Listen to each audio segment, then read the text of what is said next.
Professor बनना, IAS बनना, IPS बनना। 12वीं के आसपास जब आप पहुंचते हैं 12th क्लास में, उस दौरान आपका माइंड सेट डिसाइड होना चाहिए। और उसी के लिए एक वाक्य है, that is the defining moment of your character. अंग्रेजी में बोलते हैं उसको defining moment of your character. आपके भविष्य का निर्धारण करने वाला निर्णायक क्षण होता है वो। उसमें कई बार आपको कन्फ्यूजन हो जाए। माँ बाप कहते हैं कि तू डॉक्टर बन, बच्चे के दिल में होता है कि नहीं मैं तो आईएएस बनूंगा, दूसरी लड़की कहती है कि नहीं मैं तो टीचर बनूंगी। तो कई तरह से आपको चारों तरफ से ओपिनियंस मिलते हैं, आपको सलाह मिलती है, बिना मांगे सलाह भी दे देते हैं लोग बाग। और माँ बाप चाहे पढ़े लिखे ना हो, लेकिन वही छोरी तो डॉक्टर ही बन रही, काहे करेगी या मास्टर बनर काहे करेगी। माँ बाप ही बोलते हैं अरे छोरा तो भी कलेक्टर बन रहा है। अब कलेक्टर बनवा के उनकी क्षमता है ना, तो कहीं कलेक्टर बनोगे। तो आप अपनी क्षमता को पहले तो पहचाने, इतना ना खाए कि आपको पचे ही नहीं। लेकिन मैं ये नहीं कह रहा कि क्षमता आप डेवलप करना चाहते हैं तो आप भी बन सकते हैं, लेकिन निर्णय सोच समझ के करना कि मुझे किस दिशा में जाना है। क्योंकि हमारे घर में 2 केस हुए, एक मेरा केस और एक मेरे भतीजे का केस। दोनों में ही हमने माँ बाप से विद्रोह किया। मैंने 12वीं क्लास पढ़ने के बाद में डॉक्टर में पक्का बनता 1980 में। उस दौरान डॉक्टर बनना कोई बड़ी बात नहीं थी। और मैंने 12वीं करने के बाद में हुआ ये मेरे साथ में, क्योंकि मैं वही बताऊंगा जो मेरे साथ गुजरी है, जो मैंने अनुभव किया है। आपको कई आदर्श चीज़ें बड़ा ज्ञान में दे दूं ऐसी बात नहीं है, वही चीज़ें बताऊंगा जो मेरे साथ गुजरी है। हर बच्चे के साथ वही होता है। हमारी सबकी स्टोरीज, सबकी कहानियां लगभग वही होती है। ज़्यादातर बच्चों की वही अनुभव होते हैं जो मुझे हुआ है। तो हमने क्या किया कि जब बायोलॉजी पढ़ते थे तो वो मेंढकों की चीर फाड़ करने का उसमें काम होता है। मेंढक बहुत फ्रॉक्स डिसेक्शन होता है लेबोरेटरी में, प्रयोगशाला में। सवाई माधोपुर की प्रयोगशाला में खूब हमने मेंढकों का चीर फाड़ किया, क्योंकि मानव के शरीर की संरचना, the internal organs of the human body are similar to the frog's body. जैसे मेंढक के अंदर होती है चीज़ें, वैसे ही हमारे अंदर भी होती है। वही लीवर, वही आपके हार्ट, पैंक्रियाज, जितनी भी आर्टरीज, धमनियाँ, शिराएं। पहले क्या था, बायोलॉजी हिंदी में पढ़ाई जाती थी। जैसे आप तो बोलते थे बॉडी सेल्स। बॉडी सेल्स को बताइए हिंदी में क्या कहते हैं? कोशिकाएं, मानव कोशिकाएं। तो मानव कोशिकाएं पढ़ते थे उस टाइम। बॉडी सेल्स हमें आता नहीं था कुछ भी, क्योंकि हिंदी में पढ़ते थे बायोलॉजी। और साइंस को हिंदी में पढ़ना बहुत कठिन था, लेकिन पढ़ते थे हम। हमने खूब सारे मेंढक लेबोरेटरी में मारे, और फिर दूसरा अत्याचार और किया कि गांव में और शुरू कर दी लेब डिसेक्शन। मैं वहाँ से लेबोरेटरी से वो ट्रे लेके आया, और मेरे गांव में जितने भी मेंढक थे वो कुओं से, जिनमें तालाबों से पकड़ पकड़ के मैंने डिसेक्शन करना शुरू कर दिया। उससे बहुत सारे मेंढकों की हत्या हुई, बहुत सारे मेंढक मारे गए। और उससे हुआ क्या कि कई औरतें मेरे खिलाफ बोलने लग गई कि इस लड़के ने तो इतने सारे मेंढक मार दिए, कुएं के सारे मेंढक खत्म हो गए, कीड़े मकोड़े कौन खाएगा आप। क्योंकि मेंढक क्या है, it's part of your ecological system. जो प्रकृति का जो संतुलन होता है उसको बनाए रखने में बहुत मदद करते हैं मेंढक। क्योंकि जो कुएं में जो कीड़े मकोड़े होते हैं उनको पूरे ये मेंढक ही खत्म करते हैं। This is a natural process. ये आपको जनरल नॉलेज में क्वेश्चन पूछा जा सकता है, और आप इस तरह से आप जवाब दोगे तो you will get more marks, because you have got the very fundamental knowledge with you, जो कि किताबों का नहीं गांव में मिल जाएगा। तो औरतों ने मेरे खिलाफ फिर थोड़ा आलोचनात्मक रवैया अपना लिया। मेरी मदर भी कहने लगे, रे भैया कहीं बायोलॉजी पढ़े थे तो मीट का मार दिया सारा, इनको छोड़ते गाँव की लुगाएं मुझ बड़े गाड़े सब। तो मेरी मदर भी कहने लगी, रे छोरा आता ना तो सारी लुगाया मोसू कचरी माई तारा छोरा ने सारा मीट का मार दिया। तो मुझे थोड़ा ये लगा कि यार ये तो गलत हो गया काम। तो मैंने फिर सोचा कि यार ये मेरे हाथ से कोई आदमी मर गया, उसकी चीर फाड़ करते हो तो बहुत बड़ा अन्याय हो जाएगा। पाप हो जाएगा। तो मैंने फिर समहाउ हिस्ट्री पढ़ी है आपने, उसमें अशोक का हृदय परिवर्तन होता है कलिंग युद्ध के बाद, वही मेरे साथ हुआ। मैंने कहा और ज़्यादा रक्तपात नहीं होगा, अब हिंसा नहीं होगी, अब हम दूसरी दिशा में जाएंगे।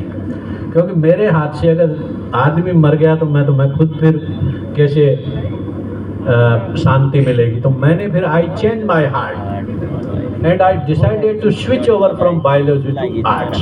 मुझे महाराजा कॉलेज में मेरा एडमिशन हो गया था बायोलॉजी में। 15 दिन में यहाँ रहा, मैंने ड्रामा किया बुखार का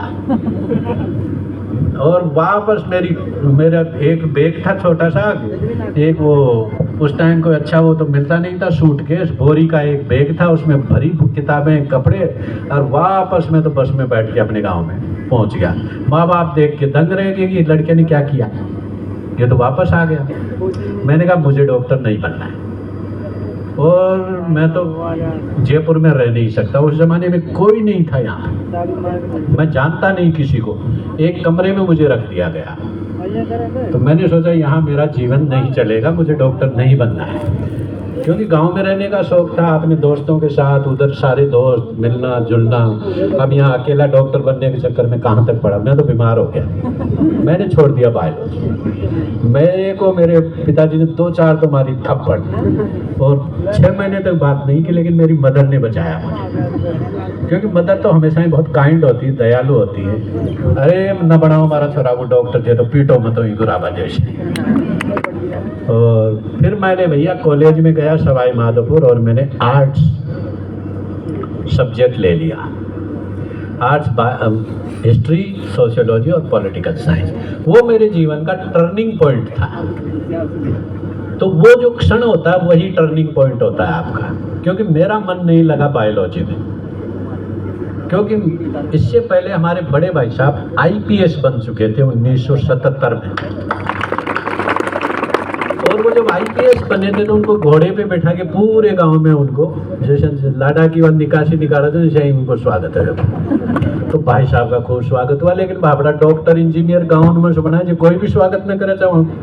तो मैंने कहा देखिए एक आईएएस आईपीएस बनता है तो कितना स्वागत होता है, और डॉक्टर इंजीनियर का कोई स्वागत ही नहीं होता। तो मैं भी आईएएस आईपीएस ही बनूंगा, क्योंकि भाई साहब बन चुके थे। इसलिए मैंने विद्रोह किया। उस टाइम परेशान रहे, माँ बाप भी परेशान रहे, सारे लोग कि भाई डॉक्टर बन जाता तो आराम से बढ़िया पैसा कमा तो अच्छे हो, तो नौकरी भी तुरंत मिल जाती।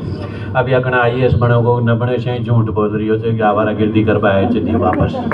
अच्छा उनको शक तो होता ही, हर एक माँ बाप को गया तो आपने लड़को तो आवारा का न पड़े यार। ज़्यादातर माँ बाप आप पे डाउट ही करते हैं, कोई ये नहीं कहता कि तुम तक करोगे ये करोगे। ज़्यादातर माँ बाप का यही शक होता है, क्योंकि माँ बाप को डर लगता है कि यार मेरा बच्चा लगेगा कि नहीं लगेगा, सभी, जो कि बहुत जेन्युइन भी है वो चीज़। तो माँ बाप बड़े परेशान हुए, लेकिन मैंने उसी टाइम डिसाइड कर लिया कि मैं जनरल स्टडीज़ की अपनी स्टडी शुरू कर दूँ।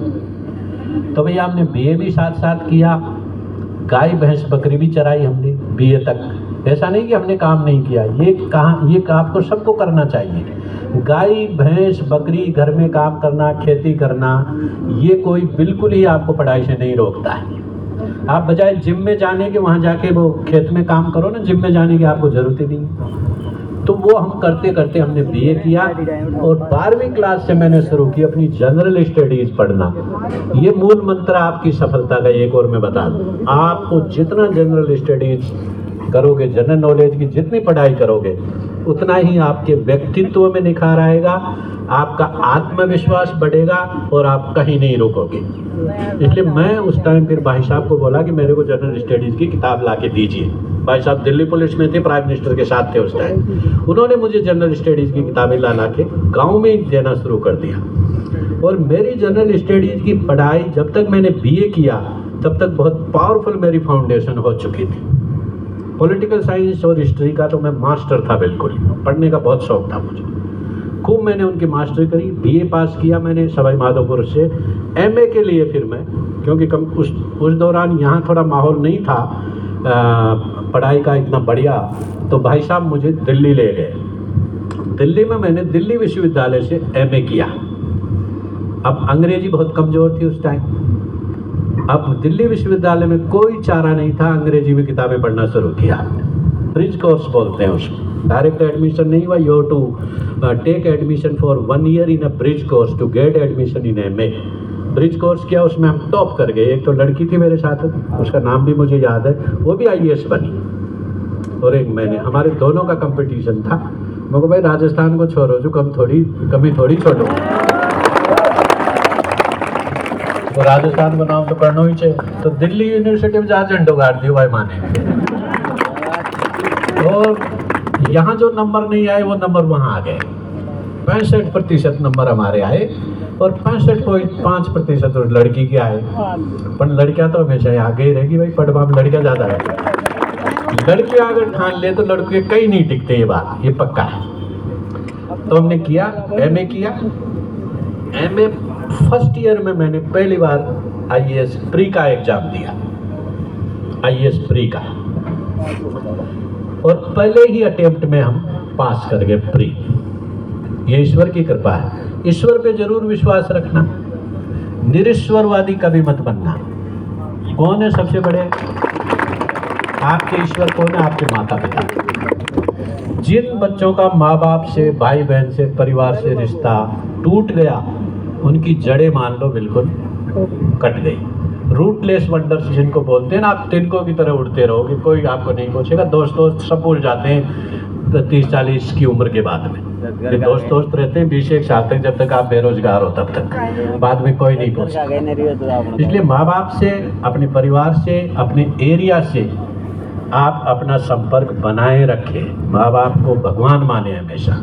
मंदिर में जाना न जाना, मस्जिद में जाना न जाना, गिरजाघर में जाना न जाना, गुरुद्वारे में जाना न जाना, मूर्ति पूजा करना न करना, ये आपका व्यक्तिगत निर्णय है। क्योंकि आस्था ऐसा विषय है जिस पे आप एक दूसरे के ऊपर चीज़ थोप नहीं सकते। हमारा देश विविधताओं का देश है, एक धर्म से नहीं चलता है ये देश। इसलिए ये आपका व्यक्तिगत विषय कि आप किसकी पूजा करते हैं।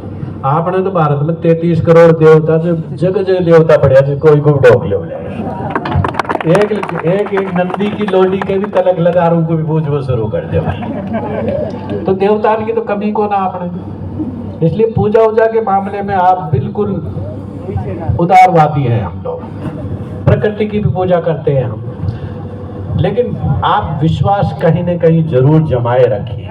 सबसे पहला विश्वास अपने माँ बाप के ऊपर, हमेशा उनसे कांटेक्ट रखिए। भाई बहन से आप कांटेक्ट रखिए।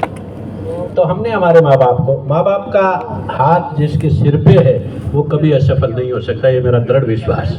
अपनी माँ, अपने माँ बाप, चाहे कितने ही आपको कुछ भी कहते रहते हैं, उनको आपकी ज़्यादा चिंता है, उसका बुरा ना माने आप। हमको बुरा लगता है यंग एज में, कई होंगे माँ बाप पढ़े लिखे नहीं होते, लेकिन वो समझते सब है।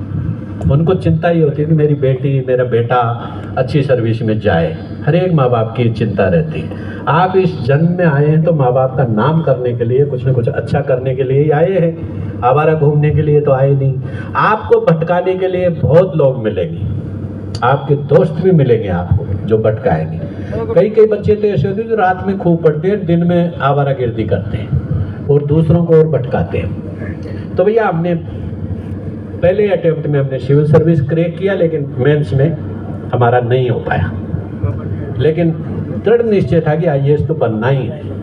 दूसरा मैंने एग्जाम दिया RS का उसी साल। RS में पहले ही अटेम्प्ट में मेरे इतने नंबर आए कि मुझे 0 नंबर मिलता इंटरव्यू में, तभी मेरा RS में सिलेक्शन। मतलब मुझे खुद विश्वास नहीं हुआ। 200 में से 190 number, 180 number, 175 number. Political science, history और जनरल नॉलेज, क्योंकि मेरा, आप अपनी नींव इतनी मजबूत कर लो कि दूसरे के ऊपर निर्भर रहने की जरूरत नहीं है। इंटरव्यू में कितना ही भेदभाव आपके साथ कोई कर ले, आप रिटर्न में इतने नंबर ले आओ कि आपको कितने भी नंबर दें वो आपका सिलेक्शन होना ही है।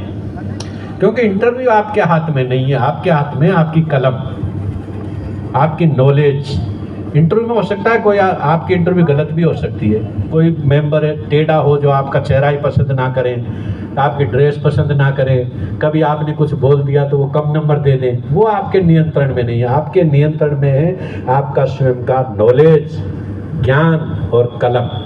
उसको इतनी स्ट्रोंग रखिए कि इंटरव्यू में आपको ज़्यादा चिंता करने की ज़रूरत ही नहीं हो। RS में मुझे सबसे कम नंबर मिले 50।